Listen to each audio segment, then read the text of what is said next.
இந்த பறவையை வந்து சொல்கிறது மஞ்சள் அலகு சிலம்பன் என்று சொல்லுவாங்க. அதாவது கிராமப்புறங்களில் வந்து புலினி குருவி என்று சொல்லுவாங்க, சிலம்பன் என்று சொல்லுவாங்க, தவிட்டுக்குருவி என்று சொல்லுவாங்க. இப்படி பல பேர்கள் ஒவ்வொரு கிராமங்களுக்கு வித்தியாசப்படும், ஒவ்வொரு மாவட்டங்களுக்கு வித்தியாசப்படும்.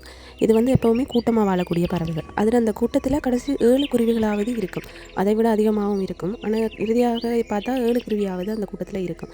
அப்படி தங்களுடைய கூட்டமாக வாழக்கூடியது. இது வந்து கூடு கட்டி அதில் முட்டையிட்டு குஞ்சு பொறிக்கக்கூடிய குருவினா. இந்த கூடுகளில் வேறு குருவிகள் வந்து முட்டைகளை விட்டுட்டு போயிடும். இவைகளுக்கு இந்த குஞ்சு வளரும் வரைக்கும் தெரியாது அது வேறு குருவிகளுடைய முட்டைகள் அல்லது குஞ்சுகள் என்று தெரியாது. வளர்ந்த பிறகுதான் அதுக்கு தெரிய வரும். இந்த இனங்கள் வந்து ஒரு பறவையின் குஞ்சை வந்து ஏனைய பறவைகளும் உணவூட்டி வளர்க்கக்கூடிய தன்மையை கொண்டிருக்கிறது.